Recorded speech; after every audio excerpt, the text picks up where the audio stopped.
Yeah, no. Yeah. With that windy hair. That's me.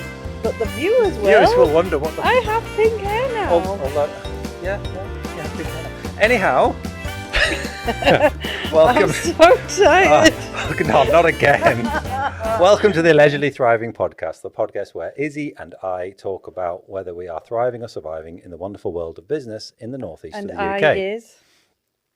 I am Martin, owner of Martin Newman Photography. This is Izzy. I own businesses, Howell Media and Howell Studios. Crucially, the studio that we are currently sitting in with the massive green screen that and you can't see because by the power of Ultimate, we have suspended time. Ducks. Yes, I love it. So, yes, this is a clusterfuck of an episode already. So welcome to the podcast. Yes. Izzy. Yes. Are you thriving or surviving? Oh, Christ. I think, you know what? I think I'm thriving. Wait. I carry on. Okay, because I've heard your applause before. Oh, I'm going to deliberately put some in there. No, I want like a... Oh, do you? When I say but. Okay. There you go. Thank you. But I am, even though I am thriving, I feel like I am literally so tired I could fall asleep on the motorway. Okay, so for context, this is a busy week. So we've just done, because I was photographing, you were filming, a 2-day festival over a weekend. So they're very long days.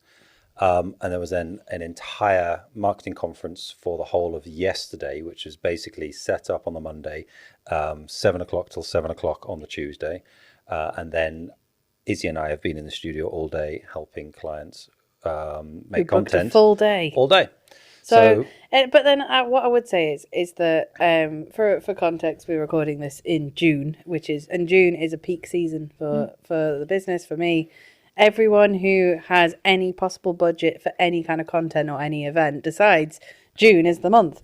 And June is always the month that people want to get in touch with me. And it's the month where I try and hide from everyone because I've got so many people wanting to work with me. And that's what I mean. That's why I'm thriving, is that it's great because I've got a lot going on and it's all good stuff, and just seeing everything working how it should work and the machines in motion. It's fabulous. I love it, but it's fucking exhausting. Well, are you thriving or are you surviving? Yeah, absolutely thriving. Are you? I've got 100 photos left to edit from 4,000 start. And how have you found working for me outside of this room? Excellent. Really? I think we had great fun. Yeah, I think we gel, we vibe. My approach has just been have fun. And work. Well, yeah, but work and have fun. And I think doing what you do, being part of a technical crew, so being responsible for context, it was a live streaming event, for a bunch of cameras on live stream. There's a bit of teamwork involved and stuff like that. But once you get the basics, it's fun. There's a bit of responsibility. If you screw up, there's going to be a mess up potentially on the live stream. So there's some pressure. But I got to watch half of the events at Somicon and earn money. Oh, I totally. mean, that's win-win as far as I'm concerned. I mean, and also in terms of the people who, you've seen it more because you've been chatting to us and been in here a lot, but the preparation for these events, yes, they happen in June, but we start thinking about them in February time, March time. Yeah, you have to.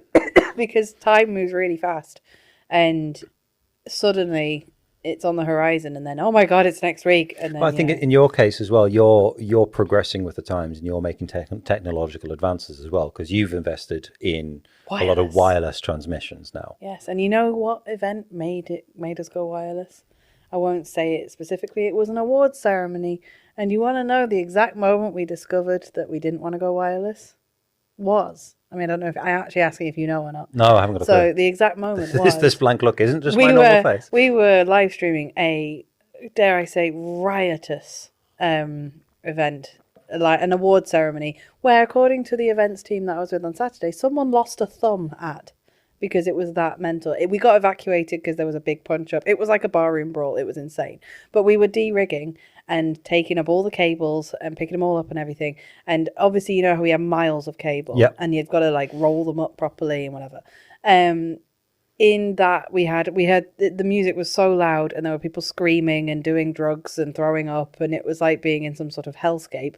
Wrapped up in the SDI cable that we use, wrapped up in that was a pair of dirty underwear. Oh, exactly. Oh. And we were like, oh my God. And then somebody had to clean the whole cable. I think that cable, we just left and sacrificed the 50 quid or whatever it was for a cable. And then we were like, hang on a second, we could have left this event like 2 hours earlier if we hadn't all these cables. So what is it about people, like humanity, basically losing its sense of humanity out in the wild? It's just crazy. Like festivals, everyone goes mental. No, it's but alcohol. It's not just festivals. It was riotous. So not sure if I'll keep this in, but anecdote. Years and years and years ago, early noughties. Oh God, what did you do? My then wife, first wife, was working as an assistant manager in a Chinese buffet restaurant in the Gate in Newcastle. It was called Wakamania. And they had like 700 covers, I know, a day. It was crazy. It was an all-you-can-eat buffet restaurant. And at one point, one of the kitchen porters came down from the loos with a plate full of shit. What? Somebody had gone upstairs and had a shit on a plate. No. Oh, no. And then bizarrely, the kitchen porter came down with the plate of shit. I was like, what do I do with it?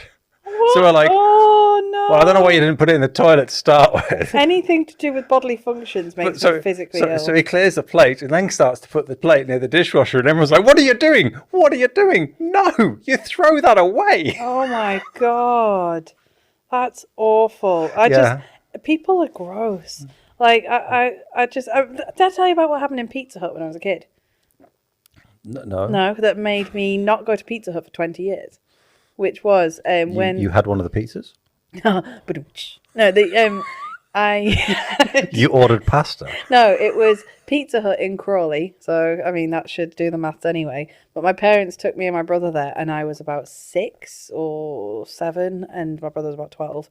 And, you know, the ice cream machine thing that you go and you get a bowl and you squeeze out whatever gelatinous mess that is with some Smarties. We went off to do that, the self-service thing, and there were no bowls left. And my brother was like, oh, excuse me, waitress, can we have a bowl, please? And she went, yeah, sure, hang on. And she spat in a bowl and used the bottom of her top, her shirt, to dry it off, and then handed it to us and went, there you go, love. And awful. My parents witnessed it and basically appeared out of nowhere, pulled the bowl away from us and pulled us away from that, and we left and we didn't pay a penny.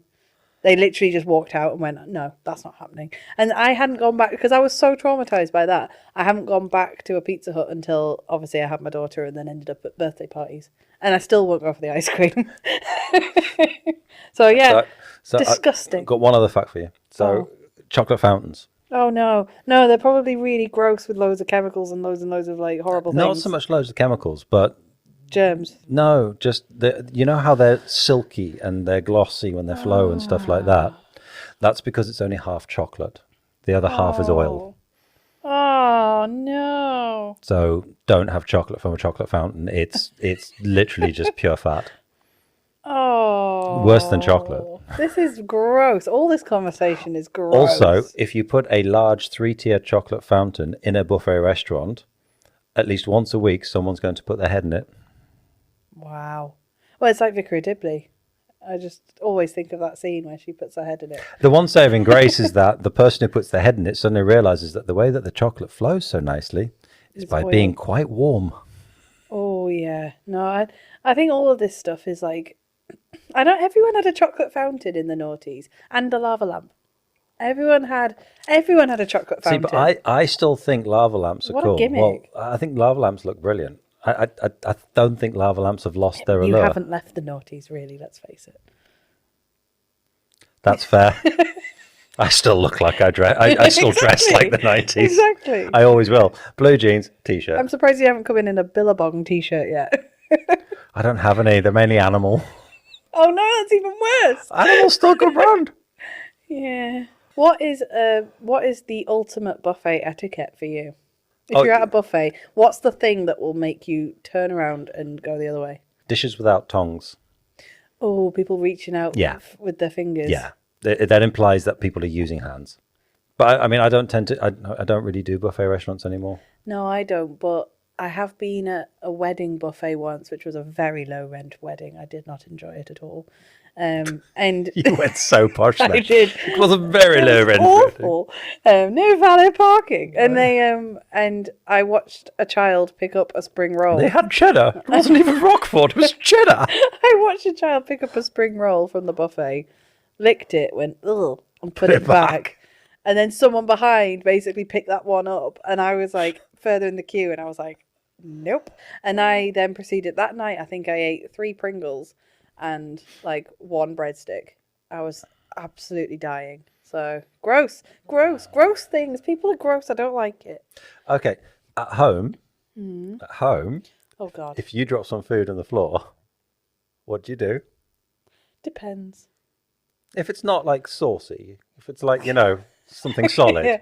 If it's like a chip Yeah. and the floor is clean, I'll pick it up and eat it. 5-second roll. Yeah. Yeah. But you're forgetting I live with a toddler. Yeah. And this is a girl who will not have Calpol I had to basically get her in a headlock to give her a bit of sweetie medicine. This is a girl who I've seen at the Metro Centre, which is a big shopping mall in the northeast, at the Metro Centre, outside KFC, picked up a chip off the floor and ate it. And you're like, Floor chips. Like Added character. I've got when you're around a toddler, you get a whole new understanding of what's hygienic and what's not and what's passable. But it depends. I know how clean my own floor is, and some days, like everyone's is, some days it is, some days it needs a hoover. Depending on the day, I'll take a view. I just know that What about you? everybody at some point will drop something, pick it up, look at it, go, and then eat it. It depends. It depends. All depends.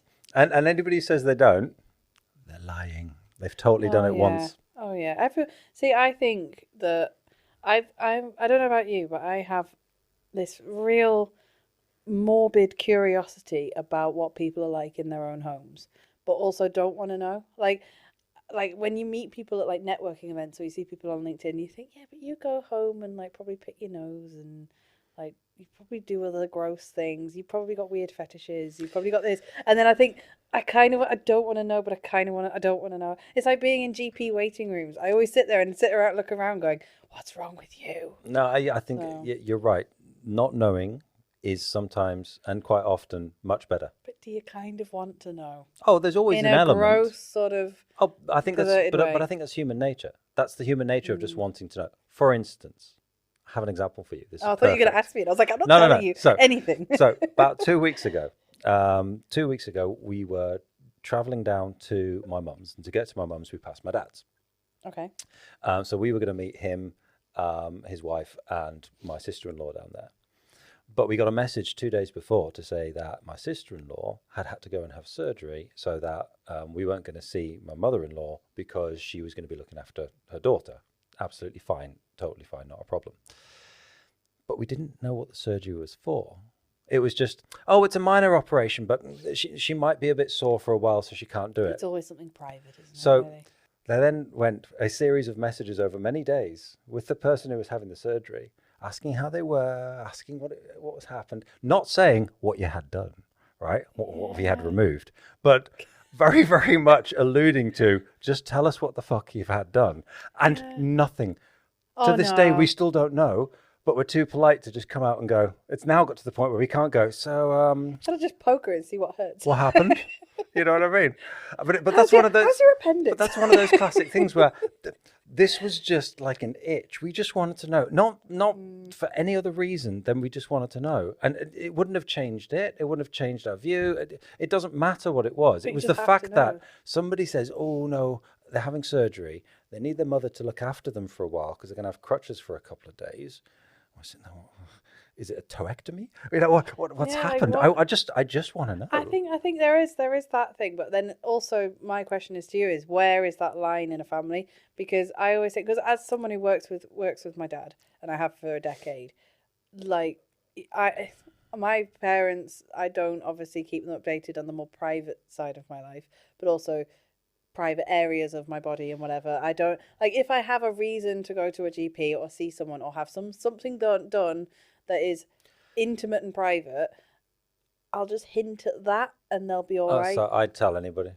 Really, like Yeah. straight up details. But I tell you, graphic, gory details. my whole ethos is just be but upfront like, and honest now. I feel like I wouldn't do not unless you asked for gory details. No, but, I don't. you know. Don't give me them, but maybe give me them. I don't know. But like, if I get surgery now, you're gonna hear everything. No, but like, I just tell me when you're transitioning. I'm a 46-year-old man. Martina. There are probably things wrong with me that you don't want to know about. But this is what I mean. Now I need to know. But I don't want to know. But I need to know. It's like you know when you're driving past a car crash and you kind of want to look, but you also don't want to look in case you see something traumatic. But you kind of want to look. It's like I kind of want to know these things about people, but I also want the ability to delete it afterwards if I don't like it. You know what I mean? Yeah. But So I think this just reminds me of the most awkward interaction I've ever had with a doctor. Oh no! Okay, you go first. I mean, and the fact is, you will always win. Like as a woman, you will always win this because you guys have to have smear tests. You guys give birth. Yeah, that's not embarrassing, though. You're No, just like, no, but it kind of is. I'm in agony. Please take this out of me. But what I'm saying is, it involves personal areas and that kind of stuff, right? So I got to 42 and I thought, maybe I should get my prostate checked just to check. So, you know, go to the doctors, yes, book the exam, and you know that you're going to have the finger up the bum so somebody can feel your prostate, which is fine. That's totally fine. But at the same time, it's like, it's a bit uncomfortable. You know what I mean? Did you make small talk? I didn't, but the doctor did. Honestly, he was the nicest doctor, and he did 10 minutes of just kind of medical chit-chat that I knew in the back of my mind he was just making me at ease before I then had to lower my pants, lie on one side, and let a Vaseline finger go up. Oh, and did you get a code afterwards? And then out it comes, and you get the snap of the gloves, and it's like, yes, you can put your trousers on now. Oh. And it was all fine and stuff like that. But it's just that, it's that one moment where you're lying on the thing, and you're like, I know he's a professional, I know he's a doctor, but there is a man's finger up my ass. What point do you look? Do you just like stare into the you just look at us. You're not watching it. It's behind you. I mean, I think it's a very niche area that sits there and sets up mirrors for your prostate. Watching it on the live stream. It's like if you'd just like to lie on your side and make comfortable, I will enter here. And if you're interested, if you just look up on the ceiling, and you look up, and it's like, oh, okay. And you're actually on a heart-shaped bed in a motel. At least it's not a teaching hospital. I'm just going to be here, and I'm just going to undo this curtain, and there are going to be 17 medical students, all of which have a greased up finger ready to go. Suddenly you're Bonnie Blue. Finger 20 times in an hour. Oh, I'm going to have to cut this out. There's too much How bad was your prostate? My prostate was fine. So it was preventative. The great thing is, my prostate was fine, which is great, but technically, didn't need to do that. That was an elective operation. Oh, my most embarrassing I've had a few, but one that really stands out is, oh God, I'm crying. One that really stands out was when I was about 20, I'd say, and I went to the GP because I noticed on my neck I had this like weird thing that looked like a mole. You know, and then it was like, oh God, because obviously my parents obviously used to live in Spain, so I used to be in the sun quite a lot, and I was like, oh God, I'll check that, and obviously that was over 10 years ago when things were a bit easier to get an appointment, so I could literally booked in, was seen later that day, and I went in, and the GP, you expect some kind of balding round man. But it was like, I called him stock photo doctor because he was so gorgeous. Like, you know those people that look like a stock photo, like white teeth, bulging muscles, like stethoscope round the neck, perfect hair. And I walked in, I was like, holy fuck, okay. And then I had to like, You just gotta dribble a little bit, relax. and then I had to say, oh look, I'm really concerned about this thing on my neck. I was about to say, at this point, did the ailment suddenly go south a little? It's like this thing on my my chest. Yeah, and then Mum and Dad, stop listening now if you are. But he then put me on the bed. I got on the bed, and he was checking it and measuring it, and like as they do. Still the thing on the neck. Yes, the neck thing. Just checking. And I was looking into his eyes as he was doing it. He checked it, measured it, all this stuff, and he was like, yeah, that doesn't look right, does it? Let me get a light. And he was like shining a light on it on my neck. Turns out it wasn't a mole, it was a hickey. Oh, and he dear. said, oh, I think this looks like a bite mark. I don't think it's a mole. I think you've just got some bruising. And I was like, oh God. So I wasn't at some sort of vampire convention. It was purely accidental, but I thought it was a mole. Turns out it was a hickey. I'm not sure that doing a podcast late in the evening is such a good idea, because apparently we just overshare. Well, I was just about to say to you, what's one secret or one thing I wouldn't know about you? Well, it wouldn't be a secret then. Remember, would it? hundreds of people are listening. Hundreds. Remember, one person is listening. Remember, Yes. your mum is listening. Oh, well, I'm not sure. Oh, actually, she might be. Hi, Mum. Carry on. May as well. I don't know. I've been pretty open, to be honest. Yeah. I don't have a lot of You have no skeletons. Not really, no. I mean, No. I can't think of anything that's particularly salacious or anything like that you would want to know. No. You know, I mean, there's lots of things about me you don't know, like, reading tastes, all of this kind of stuff. There's probably thousands of things you don't know, but they're just generic everyday. So you're just quite things. boring then as a person. I think everyone is to a point, yeah. But the thing I wanted to talk about Yes. was obviously we were at Manifest Weekend, which we is were. a whole other a whole other episode, because we could discuss that for a while. I think we should do a whole episode on Manifest. Yes, but the concept of it as well as the Yeah. event, because remember it's a client. But genuinely, But- it was a great event. So I thoroughly enjoyed it. But then through being at that event, which for reference was an event all about manifesting and spirituality that we were both working on, We were. through that I've been thinking and reflecting quite a lot on how I am not necessarily super duper spiritual, but what I am is quite superstitious. And where interesting. superstition and spiritualism kind of go hand in hand. I like how we go from prostate exams to this. Yeah, Anyway, this is great. have you got any superstitions? No. Because I don't think you would. I don't have No. superstitions. You play no. with a straight bat. No, all of this, you spill salt, throw it over your shoulder, all Yeah. the superstitions, all of the crows thing and everything. Really? No superstitions. See, because I feel like superstitions start a bit like addictions, which is you do it once and then you think, oh my God, I can't stop. Because if I do stop, what if this is the time that I don't do it and then I die? But the thing is, some of them are based on just pure common sense. But I Like, could- it's bad luck to walk under a ladder. Yeah, it really bloody is. Never walk under a ladder. That's just good practical If I safety list advice. the superstitions that I have, I want you to just tell me which one is the wackiest. Okay? Okay. So I salute magpies. Idiotic. Okay. Although they are a very handsome bird. Yes, and they So, deserve a salute. okay. Obviously, only one. You don't salute more than one. I throw salt over my left shoulder if I spill it. Idiotic. You're just getting Okay. you're just spilling salt more places. Uh, Sorry, just quickly. Mm. How is the act of throwing salt over your shoulder not spilling more salt? In theory, should you not then have to throw salt over your shoulder for throwing salt over your shoulder? Yeah, and then you just never ended. Taking me 4 years to get out of it. I'm just saying. The other one that I have this is a family one. This runs in the family. New shoes can't go on the table. Why are you putting shoes on a table? So when you buy like a new pair of trainers and you get home and you put all your shopping on the table, you shouldn't put new shoes on a table. That's another one. When I was a kid, my mum used to put everything on the floor. If the shoe is in a box and the box is on the table. Yeah, still counts. New shoes on the table. If I did that as a kid, my mum would basically like bat it off the table and be like, no, umbrellas indoors. It's just stupid to open them. It's But not. it's also bad luck. No, it's not bad luck, but it is stupid. You are going to actually break something. So at some point, somebody's probably opened umbrellas indoors and realized, oh, now I'm swinging this thing around. I've broken a load of stuff. That was unlucky. It's not unlucky. It's just stupid. those are Don't open umbrella indoors. Those are my superstitions. They're not. Which one's the stupidest? The salt. Really? Yeah. The salt, because you're just making more mess. Followed very closely by the shoes, which are in a box on tables. Shoes.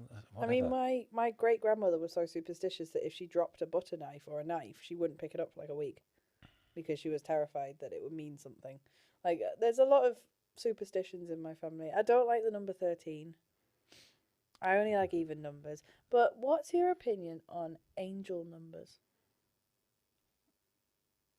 Thank you. That was the opinion. I appreciate it. Could you expand on what an angel number is, So please? an angel number is something that it's probably the most woo-woo thing I am on the cusp of believing. You know, when you see consecutive numbers like 333 or 111 or 777 or 666, the theory is that if you keep in your daily life seeing that same set of numbers in different areas and environments, it means that some kind of higher power or universe is sending you a message. I see 111 a lot. Do you? And that and no, but I genuinely do. But I don't know if it's like the pink elephant thing where, like, or like the you know, think of a Ford Fiesta and you'll see them everywhere sort of thing. But I know it's probably bullshit, and it is. But there's a part of me that kind of sees it as a comfort. So it's like if I'm stressed and I see 111 everywhere, and I'm like, oh, that means things are going to get better. It makes me feel more reassured. Is that what all spirituality is? That's fine. And I know it's probably shit. So I think spirituality is a broad subject, and I have broad views on it. I know you do. But they're not as contentious as you might think. What's your opinion on that? What's your opinion on your 111 thing? My angel numbers. Your angel number. I think angel numbers are a pack of shit. But I think it's coincidence, and your subconscious is actually flagging to you that you're seeing the things that are always there anyway. They're not magically appearing. It's the thing that I assign meaning to. This is the thing. This is the thing I always get frustrated by. It's like you see the number 111 more often than not, and you think something good's going to happen or something like that. But you're seeing it in a bus route number, which is always 111, or a telephone number somewhere, which probably has always been there, or a number plate of a car that's probably driving around all the time, or it's in a shop window, which is always there. But then when I see it, I go, oh my God, it means something. Oh, that's a relief. Certain superstitions and spiritual things, like I said, I'm skeptic, but I'm also kind of like whatever makes you feel good, then just keep doing it. Is that I don't necessarily believe in it, but I kind of want to. Yeah, I think I'm all for people do what you want. It's like willful spiritualism. For me, it's like religion. You know, you believe what you want, believe in what you want, don't tell practice me about what it. you want. No, tell me about it, and I will happily have a conversation about it because I find it incredibly interesting. And I really like speaking to religious people. I really like speaking to spiritual people who believe things I don't.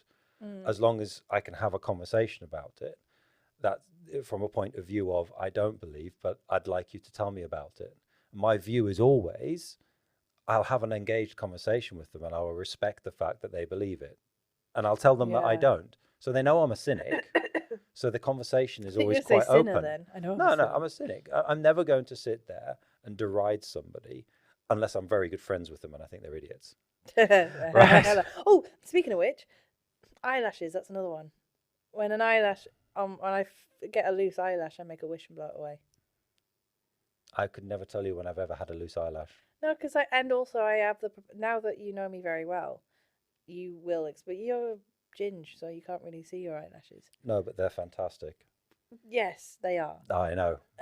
But most men have got incredible eyelashes because we don't fuck about with them. You're basically a llama eyelash. Yeah, we don't fuck about with them, which means we've got great eyelashes. But what I would say is that so what I have the propensity to do is if I see an eyelash on someone's face, I'll literally attack their face and pull it off and be like, make a wish, blow on it. Interesting. So, yeah. Just Speaking of Stevie Wonder, very superstitious. Yes. Before we start wrapping this up, yeah, so Izzy, you've got pink hair. Yes. What happened? Allergic reaction to some shampoo? I sneezed and it went pink. Did you go to the garage and get some kind of transmission fluid on? No, I'm like a flamingo. It goes pink in the summer. Is that what it is? No, You've got a high krill diet.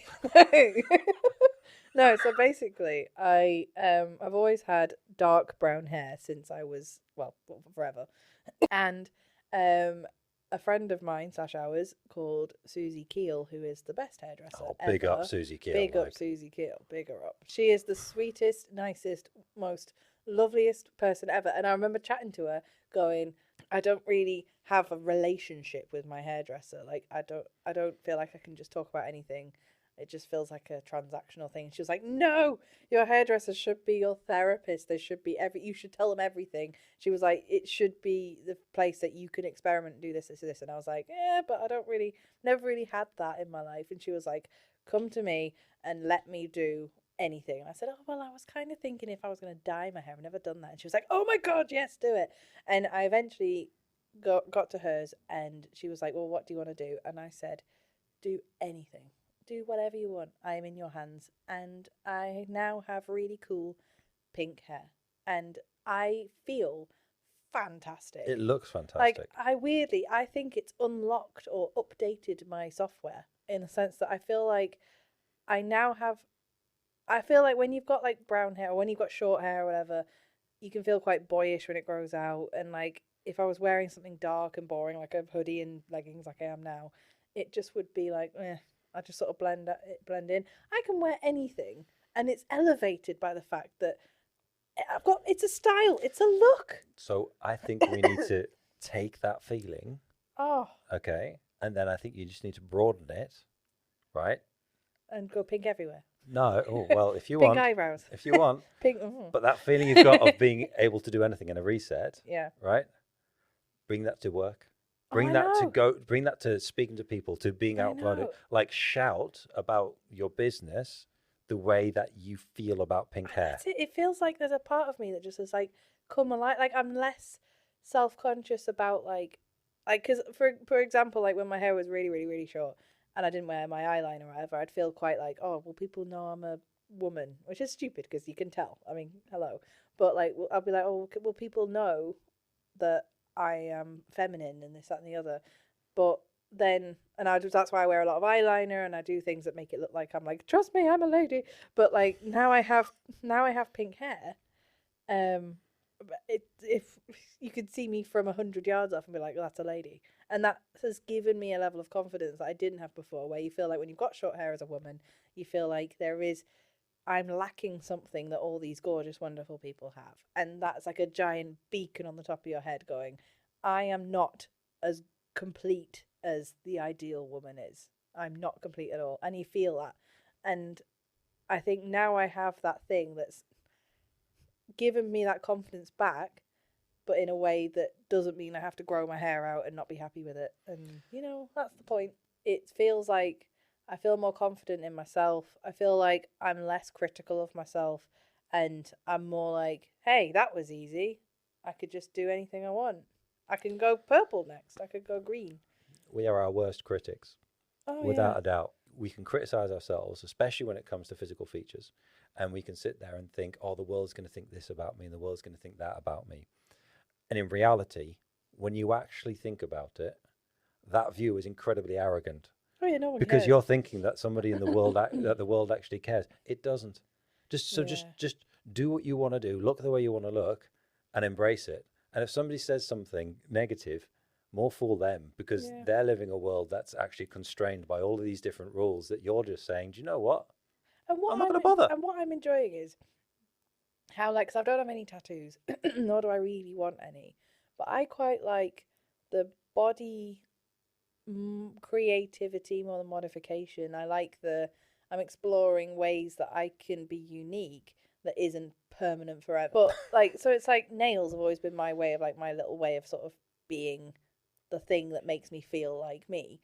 And my eyeliner is the thing that makes me feel like me. I liked it when you did the dot. I know, you're very hung up on the dot. I'm not hung up on it, I just liked it. What I mean is that, and I've got a nose piercing, I've got my ears pierced, I've got things that are like, that if I didn't want them, I'd just take them out and it would heal. Like, I like the temporary nature of it. Like, my hair's always going to be brown underneath this, and it's always going to come back.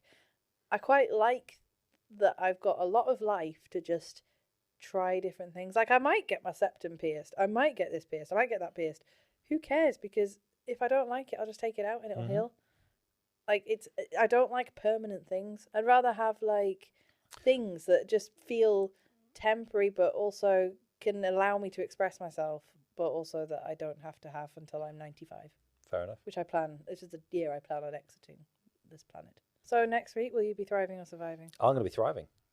I've got so many bundles of photos to reach out to so many people. I've done so much networking. Oh, you're so new to this world. I know. I'm not going to get nothing from it, but that doesn't matter. So you'll be thriving? Yeah, absolutely. I will be thriving.